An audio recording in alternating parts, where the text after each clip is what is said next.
بسم اللہ الرحمن الرحیم۔ جو قرآن کے سلسلے میں ہم نے PIL سپریم کورٹ میں داخل کی ہے، اس کے بعد سے تمام مولوی حضرات اہل سنت ہو یا شیعوں کے مولانا ہو، وہ مسلسل ہمارے سلسلے میں کمنٹس دھرنے پردرشن اور ہم سے اپنی پرانی دشمنی نکالنے میں آمادہ ہے۔ میں صرف ان سے یہی کہنا چاہوں گا، خصوصی طور پہ اپنے شیعہ علماء کرام سے، کہ قرآن مجید کے سلسلے میں جتنا بھی آپ تقریروں میں بیان کرتے ہیں اپنے عقیدے کے حساب سے، اور قرآن مجید کے سلسلے میں جتنا بھی لکھا ہوا ہے بخاری میں، ہم نے سپریم کورٹ میں جو یاچکا ڈالی ہے، PIL ڈالی ہے، اس میں سپریم کورٹ میں ہم نے بخاری کو کوٹ کرتے ہوئے وہ تمام چیزیں لکھی ہیں جو اعتراض کے قابل ہے۔ تمام اہل سنت مولوی حضرات کو اور تمام شیعوں کے ملاؤں کو اس میں ہم نے پارٹی بنایا، ان کو چاہیے کہ اب معاملہ قانون کی چوکھٹ پر ہے تو اپنا صحیح جواب وہاں پیش کرے۔ دھرنے پردرشن، میرے سر کو قلم کرنے کے انعامات یا ظلم و زیادتی کے پیغامات جو دے کر اپنے اسلام کو پہچنوانے کی کوشش کر رہے ہیں، وہی تو میرا سوال ہے، کیا یہی اسلام ہے؟ اگر کہ دیکھیے، قرآن مجید کے سلسلے میں ایک صاف وضاحت ہم کر دیں، جو میں نے بخاری سے اور قرآن مجید کو پڑھ کے حاصل کی ہے، اس میں صاف یہ لکھا ہے کہ جب قرآن مجید رسول اللہ کے اوپر رفتہ رفتہ آتا رہا، میسیجز آتے رہے، وہ قرآن مجید کو پبلک میں دیتے رہے کہ بھئی اللہ کا میسیج ہے، یہ اللہ کا میسیج ہے۔ اس وقت کوئی لکھتا نہیں تھا، لوگ اسے یاد رکھتے تھے، اپنے گھروں کی دیواروں میں لکھ لیتے، یعنی کہ قرآن کی شکل میں کوئی کتاب رسول کے زمانے میں نہیں لکھی جا رہی تھی۔ اور رسول کے انتقال کے بعد جب ابو بکر پہلا خلیفہ بنا تو اس نے ہونے والے دوسرے خلیفہ عمر سے بات چیت کر کے یہ طے کیا کہ ہم ان قرآن کی آیتوں کو اکٹھا کرائیں گے اور اکٹھا کرا کر اس کو ایک کتابی شکل دیں گے۔ اس کام کے لیے انہوں نے، جس کے لیے انہوں نے بخاری میں پہلے ہی کہہ رکھا ہے کہ صرف 4 لوگ جن کے نام دیے گئے ہیں، کہ صرف 4 لوگ قرآن شریف کے بارے میں رسول کے انتقال کے بعد جانتے تھے، مکمل طور پر جانتے تھے۔ اس میں مولا علی کا نام نہیں ہے۔ مولا علی جو ان کے ساتھ بچپنے سے رہتے تھے، معاذ اللہ وہ قرآن مجید جانتے نہیں تھے۔ بخاری میں صرف 4 لوگوں کے نام ہیں۔ ان میں سے ایک آدمی سے ابو بکر اور عثمان نے قرآن کو لکھوایا، یعنی کہ کلیکٹ کروایا، اور کلیکٹ کرا کے پتھر سے لکھ کر ایک کتابی شکل دے کر اس کو بنایا، اور وہ ابو بکر کے زمانے میں چلا اور عمر کے زمانے میں چلا۔ انہی نے اس کو پبلکلی نہیں جاری کر دیا۔ وہ قرآن مجید اس عمر کے مرنے کے بعد حفصہ کے گھر میں رکھ دیا گیا، جو پروفٹ محمد کی 4تھی بیوی تھی۔ اس کے بعد دور عثمان آیا۔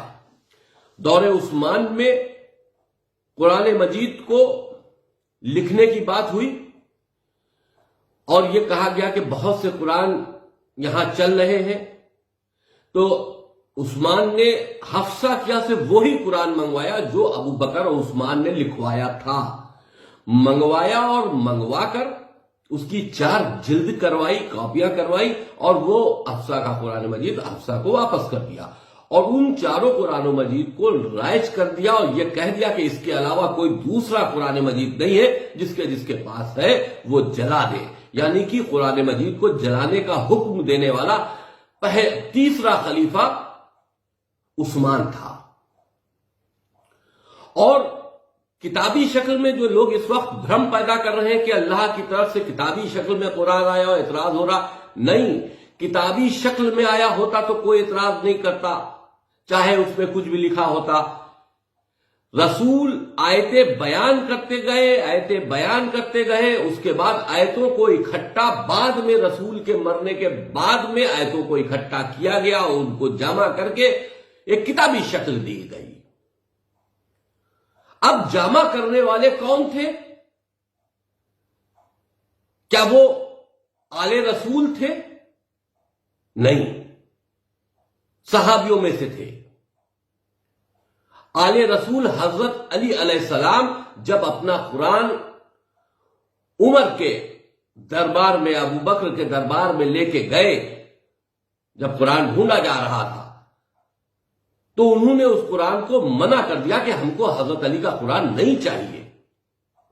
ہم نے تمام مجلسوں میں یہ سنا ہے کہ جو قرآن حضرت علی دینے گئے تھے، جو خلیفاؤں نے وہ قرآن نہیں لیا، وہ قرآن اب جب ہمارے امام کا ظہور ہوگا تو ان کے ہاتھ میں ہوگا۔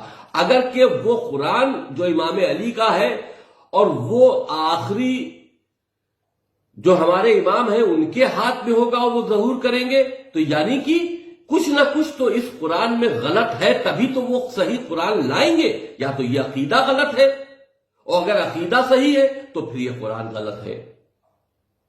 قرآن کو لکھنے والے 3 خلیفہ اور پبلش کرنے والے 3 خلیفہ اور اس پہ قرآن کی مہر لگانے والے 3 خلیفہ، اور ان تینوں خلیفاؤں نے اس قرآن مجید کو جاری کیا۔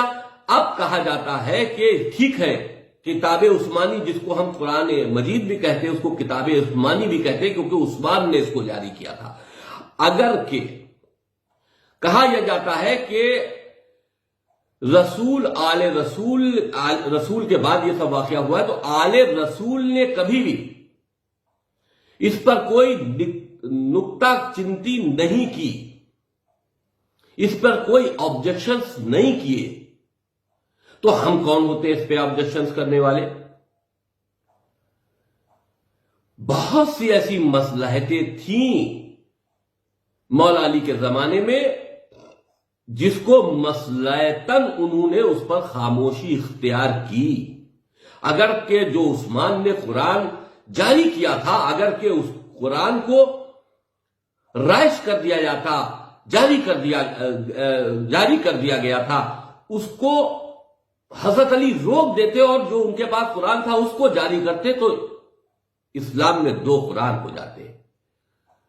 سمجھداری کا فیصلہ کرتے ہوئے حضرت علی نے اپنے حق کو مارتے ہوئے ان خلیفاؤں کے قرآن کو پر کوئی آپتی نہیں کی اور اسی کو قرآن مان لیا۔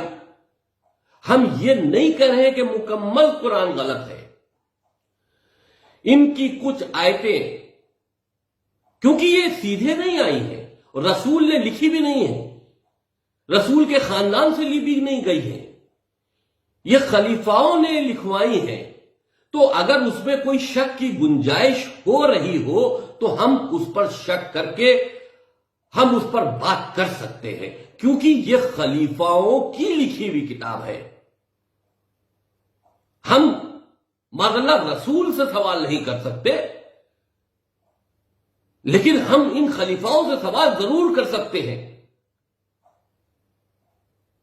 اگر کہ یہ بات کہی جائے کہ آل رسول نے اس بات کو کبھی خود توجہ نہیں دی یا کبھی خود اس پر اعتراض نہیں کیا، تو میں تمام شیعہ مولویوں، تمام شیعہ حضرات سے پوچھنا چاہتا ہوں کہ اعتراض تو انہی نے خلیفاؤں پہ بھی نہیں کیا تھا۔ پہلے خلیفہ چن کے آ گئے، رسول کی میت پڑی رہی، اس پہ شرکت نہیں کی اور چناؤ کر کے چن لیے گئے۔ دوسرے خلیفہ بھی بن گئے، تیسرے خلیفہ بھی بنا لیے گئے، چوتھے نمبر پر حضرت علی کا نام لایا گیا۔ انہوں نے چوتھا نمبر قبول کیا، جبکہ ان کو پہلا خلیفہ رسول ڈکلیئر کر کے گئے تھے، لیکن ان کے ساتھ ناانصافی ہوئی، لیکن انہوں نے اعتراض نہیں کیا۔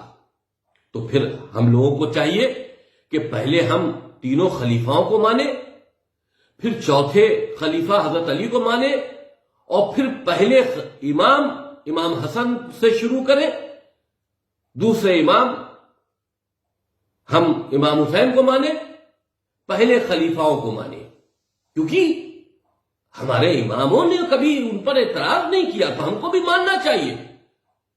بڑے شرم کی بات ہے، شیعہ مولویوں سے ہم توجہ فرما رہے، شیعہ مولویوں کی ہم توجہ چاہتے، بڑے شرم کی بات ہے۔ آج تم ان شہزادی کے قاتلوں کی پیروکاری کر رہے ہو، آج تم ان ظالموں کی پیروکاری کر رہے ہو جنہوں نے شہزادی کے گھر میں آگ بھی لگائی ہے، شہزادی کی ملکیت بھی چھینی ہے، آج ان کی پیروی کر رہے ہو۔ قرآن مجید کے سلسلے میں نے بات کیا کہہ دی؟ آپ نے ہماری زبان کاٹنے کے لیے، ہمارا گردن کاٹنے کے لیے، ہم کو اسلام سے بے دخل کرنے کے لیے تماموں فتوے دے دیے۔ آج ہمارے شیعہ بھائی زیادہ تعداد میں جوشیلے ہو گئے ہیں، اور وہ زیادہ تعداد میں آگے بڑھ رہے ہیں، ان کو کیا نہیں معلوم کہ کس کی پیروکاری میں جا رہے ہو؟ عمر، ابو بکر، عثمان کی پیروکاری میں جا رہے ہو۔ جس پر تمہارا عقیدہ لعنت بھیجنے کا ہے، تم اس کی پیروکاری میں جا رہے ہو۔ قرآن تو ایک آڑ کی بات ہے، اور قرآن کے سلسلے میں جو میں نے باتیں کہی ہیں وہ جائز باتیں اس لیے ہے کہ قرآن میں دو طرح کی آیتیں ملتی ہے، ایک انسانیت کے لیے اچھے سندیش دیتی ہیں اور ایک انسانیت کے لیے برے سندیش دیتی ہیں۔ ہم نے یہی بات کہی ہے، جو انسانیت کے لیے اچھے سندیش دیتی ہیں وہ تو اللہ کے سندیش ہے، لیکن اللہ انسانیت کے لیے خراب، بے تکے، ظلم زیادتی سے بھرے کوئی بھی کلام نہیں کر سکتا۔ یہ میرا عقیدہ ہے، میرے اللہ کا عقیدہ ہے۔ ہم اپنے اللہ کے اوپر عقیدہ رکھتے ہیں، اپنے رسول پر عقیدہ رکھتے ہیں، اور ان کے ذریعے جو قرآن مجید کی آیتیں اتاری گئی اس پر عقیدہ رکھتے ہیں، لیکن کتاب عثمانی پر چیلنج کرتے ہیں۔ یہ سازشن کتاب عثمانی کو تیار کیا گیا، انہی کتاب عثمانی کی آیتوں سے ہمارے اماموں کے سل قلم کرنے کے فتوے جاری ہوئے ہیں، ہمارے اماموں کو جیل میں رکھا گیا ہے ان قرآنی آیتوں کا بیس بنا کر۔ ہم کو بھولنا نہیں چاہیے کہ ہم کیا کر رہے ہیں۔ 1400 سال پہلے اگر کسی نے آواز نہیں اٹھائی تو اس کا مطلب ہے اس حق کی بات کی آواز کوئی نہیں اٹھانے والا ہے۔ ہم کب تک ان کے تلوے چاٹتے رہیں گے؟ آج بھی ہم انہی قرآن کی آیتوں کے تحت پوری دنیا میں کاٹے جا رہے ہیں۔ ہم غیر مسلم سب کبھی پاکستان میں، کبھی افغانستان میں بری طرح کاٹے جا رہے ہیں، اسی قرآن کے حوالے سے کاٹے جا رہے ہیں۔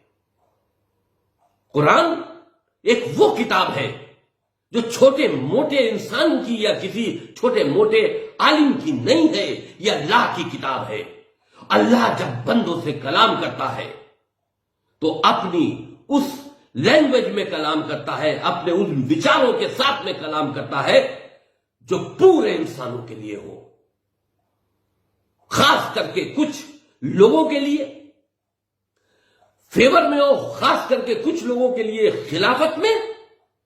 ہمارا اللہ ایسی دوہری نیتی اپنا نہیں سکتا۔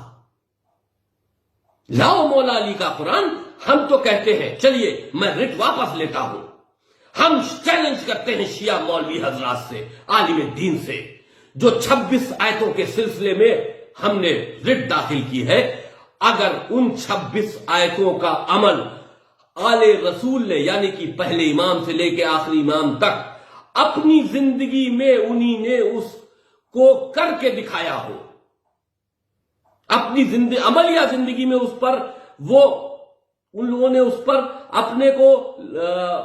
اپنے سے جوڑتے ہوئے کوئی عمل کیا ہو اور کتاب میں لکھا ہو، ہم کو لا کے دو، ہم آج اس PIL کو واپس کریں گے۔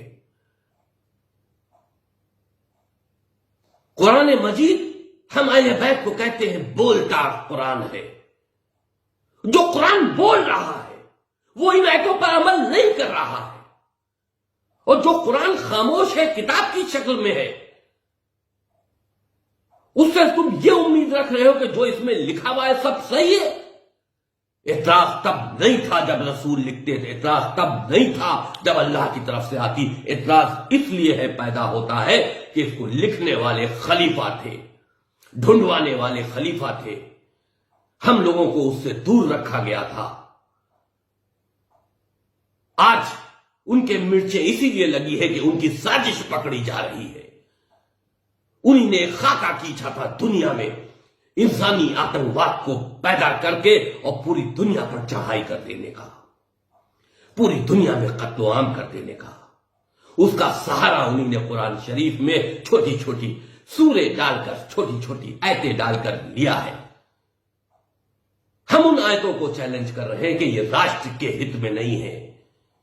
اس سے راشٹر کو نقصان ہے، ہماری دیش کی سرکشا کو نقصان ہے، ہمارے مسلمان نوجوانوں کو نقصان ہے. تو لوگوں کا اعتراض ہو رہا ہے. جس کو اعتراض کرنا ہے سپریم کورٹ میں جا کر داخل یاچکا میں اپنا حلف نامہ لگائے اور اعتراض کرے. ہمارے وکیل بھی رہیں گے، ہم اعتراض کا جواب دیں گے.